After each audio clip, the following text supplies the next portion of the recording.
Hi, I'm Bob.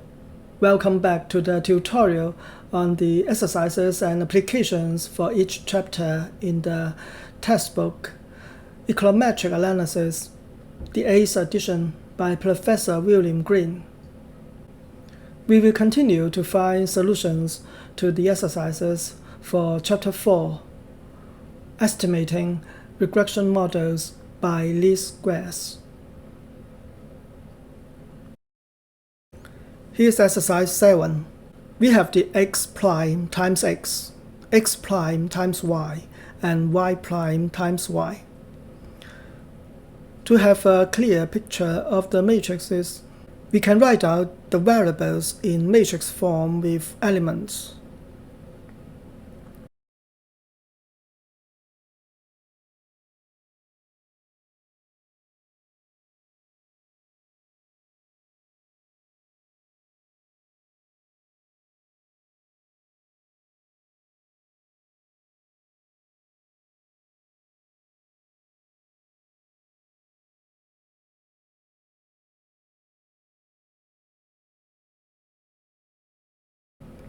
We have the values of each element. In Part A, we will compute the simple correlations among the regressors.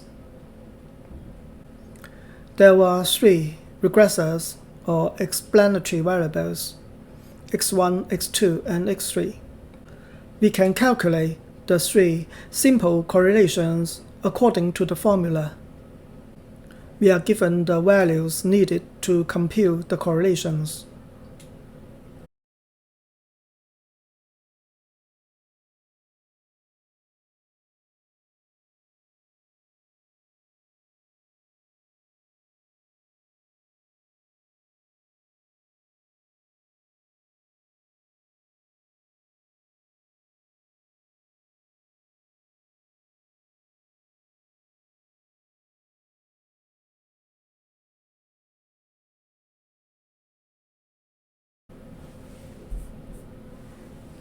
In Part B, we use the OLS estimator formula in matrix form to compute the coefficient estimates on a constant x1, x2, and x3.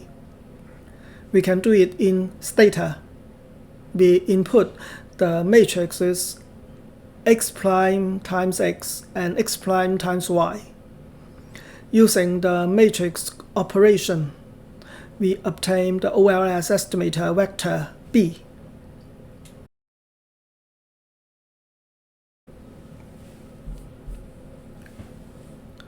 In Part C, we compute the OLS estimator for the partitioned regressions.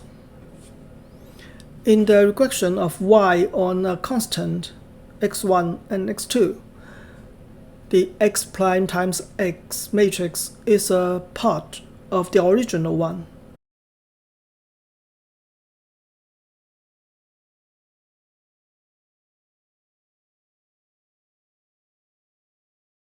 So we can read the values from the original matrix.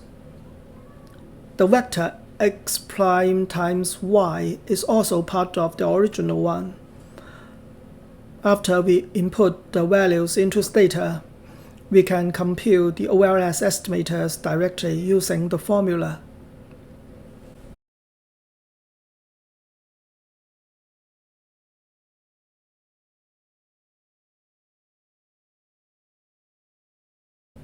Similarly, we get the coefficient estimates for the other 2 regressions.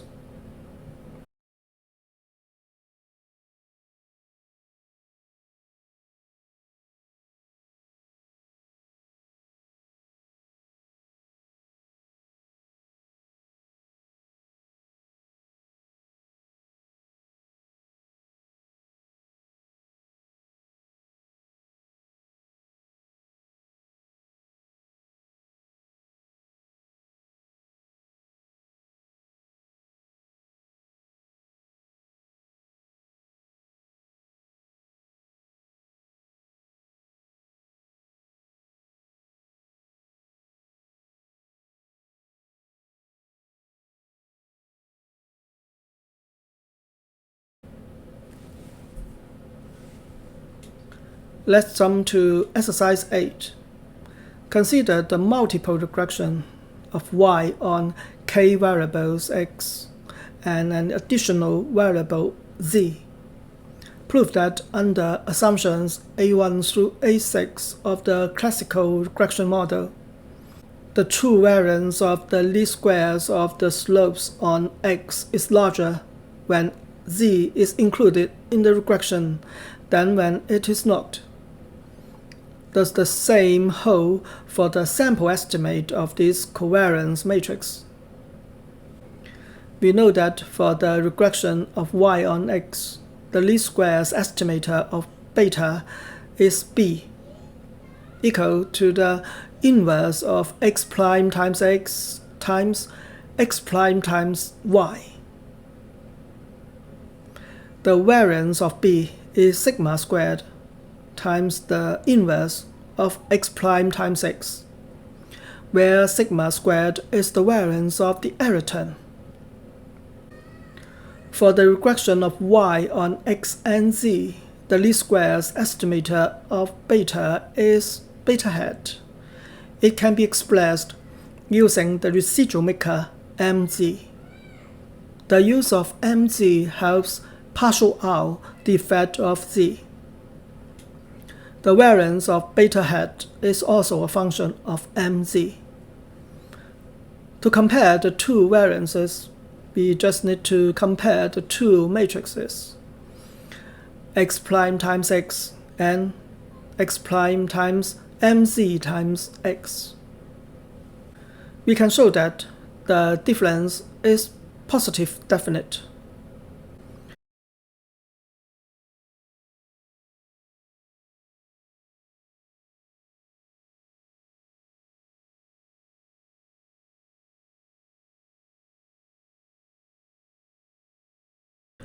So the former is greater than the latter.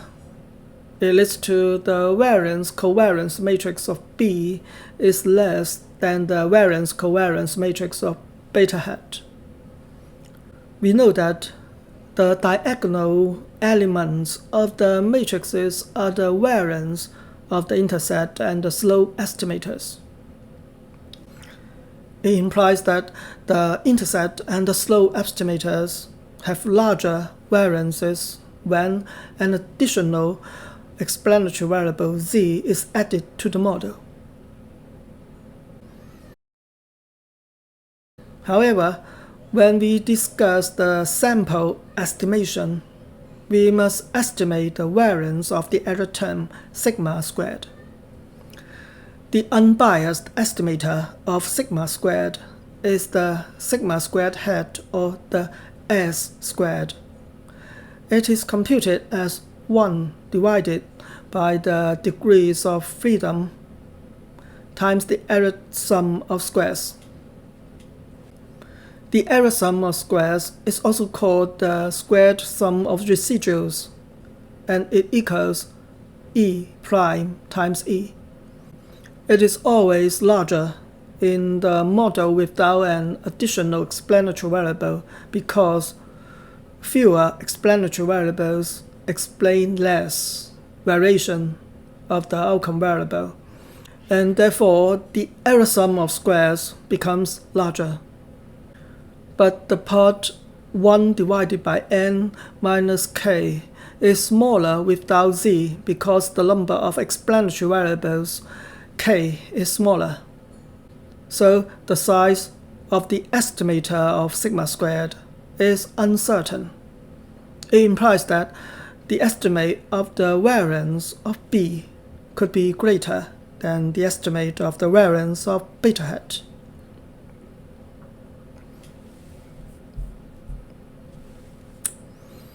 Let's solve exercise 9.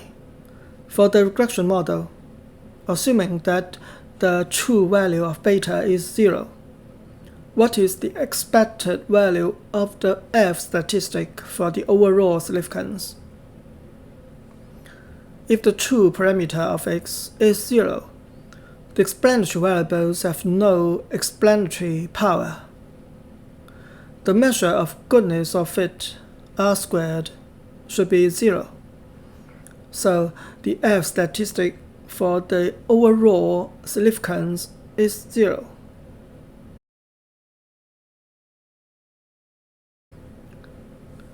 Thank you so much for watching this video. See you soon in the following exercises. Take care.